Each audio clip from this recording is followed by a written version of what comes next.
Instrumentos y melodías pastoriles, una sección de Ateneo de Saberes, con la colaboración de Luis Ángel Paíno, un divulgador de la cultura e instrumentos pastoriles.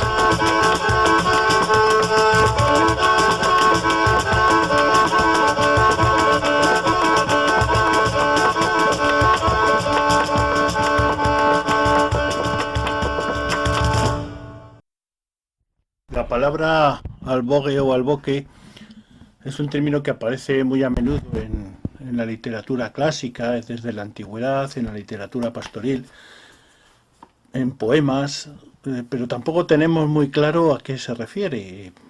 Sabemos que es un instrumento de viento, pero hay dudas sobre si realmente es de lengüeta o son simplemente un tubo sonoro. En fin, nosotros hoy en día conocemos como alboque, un poco también por convención, pues los instrumentos que tienen características semejantes a uno que sí que lleva ese nombre, que es la alboca. Un instrumento del País Vasco que consiste en dos tubos, con uno con 5 y otro con 3 agujeros. Cada uno de los tubos lleva una lengüeta simple, es decir, con una lámina vibrante. Va montada sobre un yugo y tiene dos cuernos, uno a cada lado, uno que sirve de resonador y de amplificador del sonido y otro que sirve para proteger las lengüetas. Luego más adelante lo veremos con un poco más de calma cómo suena, ¿no? Entonces todos los instrumentos semejantes o que tengan alguna semejanza los metemos dentro del grupo de los albogues. De estos hay bastantes ejemplares en toda la península ibérica, y por supuesto muchos en el norte de África y en Europa. Prácticamente en todas las partes de Europa existen este tipo de instrumentos, que consisten, como ya digo, básicamente en un tubo sonoro en el que se le aplica en un extremo una lengüeta simple, es decir, una lengüetilla que vibra al soplar, y en el otro un cuerno que sirve de amplificador. Eso podríamos entender ahora mismo por albogue, albogue. Ya digo que es un término un poco aceptado, ¿no?, para entendernos, porque hay muchos instrumentos que podrían ser semejantes aunque no tengan cuernos y tal, pero bueno, vamos a centrarnos en esto. Bueno, estos instrumentos vienen de muy antiguo el nombre y tiene, además curioso, porque se citan muchísimo en las obras pastoriles, incluso Cervantes, como vamos a ver ahora, aunque con un significado bastante distinto. Esto es curioso. Porque en un momento determinado del Quijote le pregunta Sancho a Don Quijote: ¿qué son albogues? Preguntó Sancho, que ni los he oído nombrar ni los he visto en toda mi vida.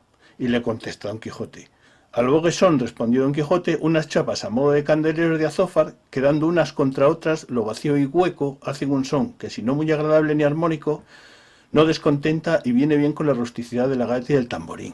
Es decir, está describiendo realmente una especie de castañetas metálicas, que hasta ahora no es lo que conocemos. Hay muchas interpretaciones acerca de esto y yo creo que se han ido un poco por las nubes también, porque hay quien dice, según un investigador de hace unos años, Querol, que es que Don Quijote estaba un poco vacilando a Sancho y tal. Yo realmente creo simplemente que Cervantes pues tenía esta idea de lo que era el instrumento, porque él mismo en otro de sus libros, en la Galatea, cuando describe las bodas de Darnio y Silveria, también habla de los albogues como este instrumento, porque dice: cada cual con mejor pudo comenzó por su parte a regocijar la fiesta, cual trayendo verdes ramos para adornar la puerta de los desposados, cual con su tamborín y flauta les daba, etcétera, etcétera, y dice: y los cursados albogues que con sus coloradas cintas adornaban sus castañetas para los esperados bailes. Es decir, que aquí tiene la misma idea de lo que es un albogue. Pero igual simplemente es porque es una idea transmitida, porque por ejemplo en Diana enamorada de Gaspar Gil Polo, unos años antes, y que seguramente Cervantes lo había oído, también tiene esta acepción, porque decía: una tañía un laúd, otra un arpa y otra una flauta, hacía un maravilloso contrapunto, etcétera, etcétera, etcétera.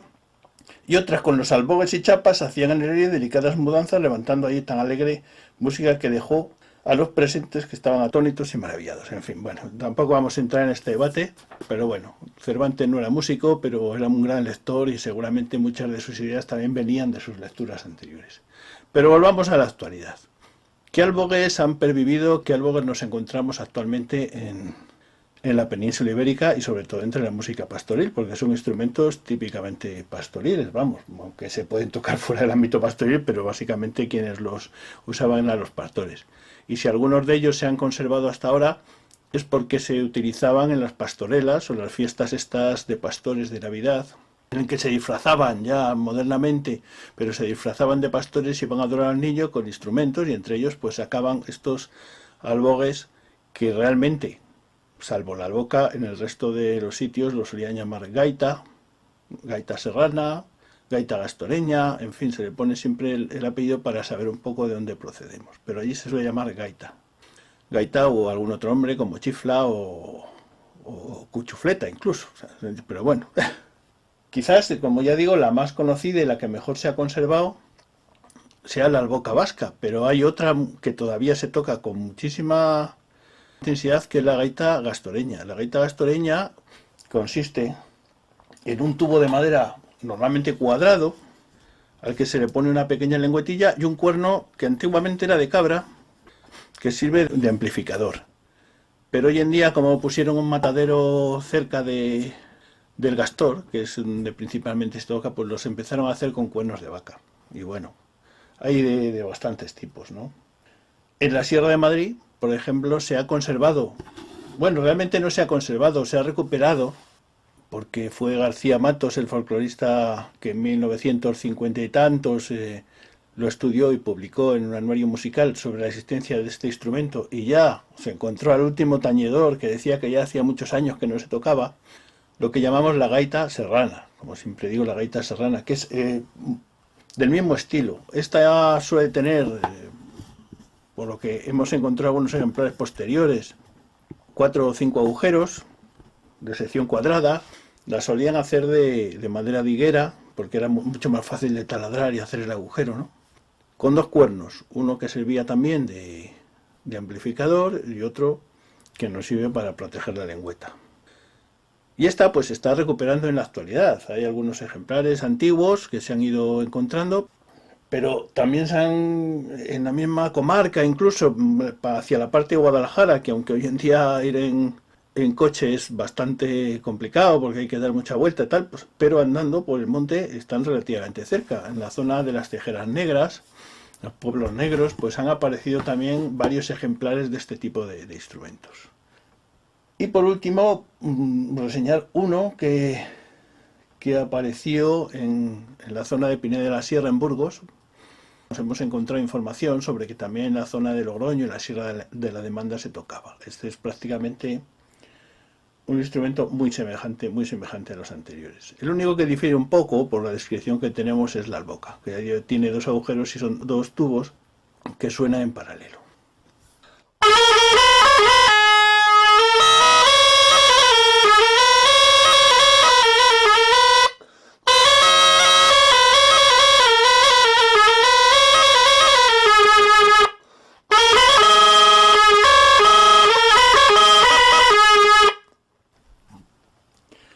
Y vamos a continuar con unos toques de estos instrumentos para comparar un poco cómo pueden sonar. Realmente muchos tienen unos sonidos muy semejantes y quizás no se distinga mucho, pero bueno, tienen sus matices.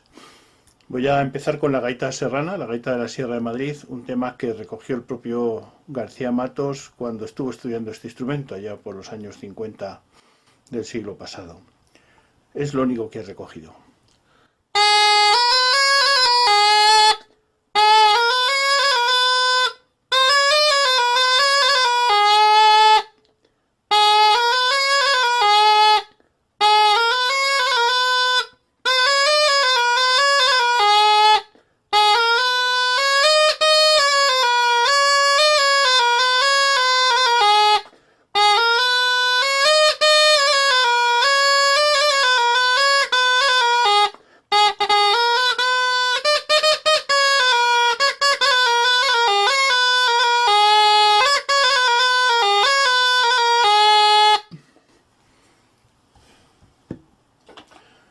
Con la gaita gastoreña realmente no hay melodías, cada uno se inventa lo que toca, es un poco improvisado y son toques así que van saliendo un poco de dentro, según el músico que va tocando, el pastor que lo va tocando. Contaban allí en el Gastor que los pastores se los llevaban por la noche a las majadas y tocaban, y desde las casas oían el sonido del instrumento, y como cada uno se lo hacía a su manera y cada gaita tenía su sonido, los familiares le identificaban, entonces sabían que estaba bien, eso contaban. También muchas veces lo utilizaban para establecer una serie de conversaciones musicales entre varios pastores que se identificaban perfectamente por el sonido de su gaita. Suena así.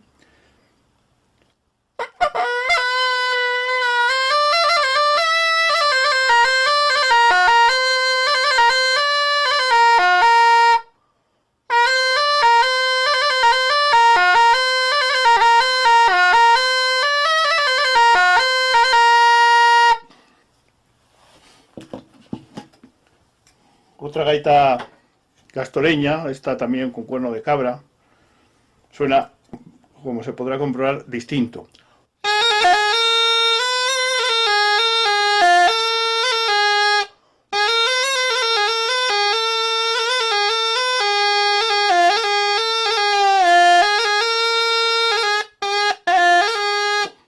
De esta forma se podían identificar, como ya he dicho, unas gaitas de otras y por tanto sus dueños.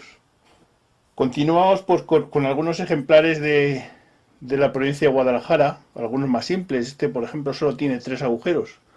No siempre tenía un cuerno para proteger la lengüeta. A veces se hacía una cápsula de la misma madera. Entonces servía de cuerno también.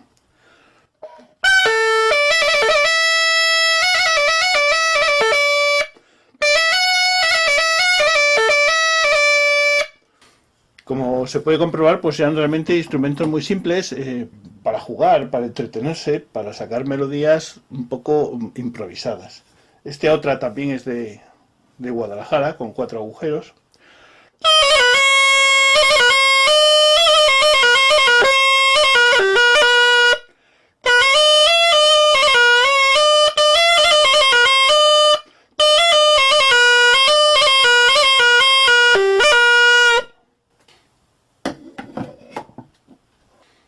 La que hablábamos antes de Piné de la Sierra, que se distingue porque el cuerno está tallado y tiene 3 filas de agujeros, un poco a modo de oídos, más decorativos que otra cosa, en la parte más ancha del cuerno, y es bastante grande, con lo cual las primeras notas son más graves, ¿no? Sonaría algo así.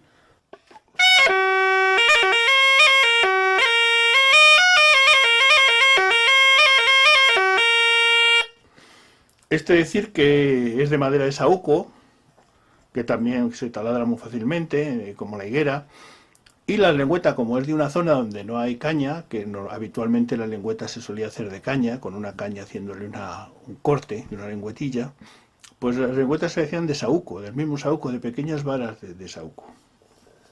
Y por último, y para ver que la diferencia de sonido es muy diferente, es muy distinta, es muy grande entre estos instrumentos pastoriles y la alboca, que ya tiene una cierta categoría superior, por decirlo de alguna forma. Es un instrumento polifónico, tiene 2 tubos, uno con 5 y otro con 3 agujeros.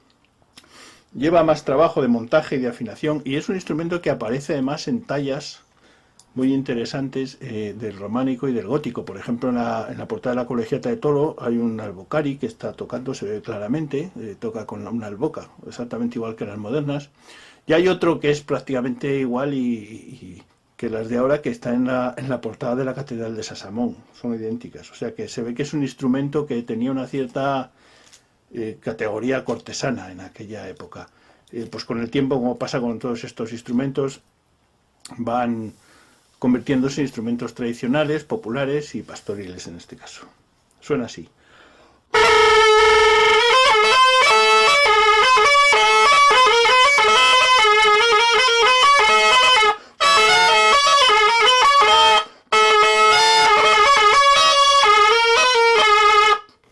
Bueno, más o menos, yo no sé tocar. Porque lo curioso que tiene este instrumento es que, a diferencia de los otros, que se toca de picado, se tocan notas, este utiliza una técnica de respiración continua, que es bastante compleja de aprender, en que se va soplando el aire a la vez que se va tomando por la nariz, de esta forma que el sonido se hace continuo. Es una técnica muy interesante y muy curiosa que se utiliza en muchos instrumentos del Mediterráneo.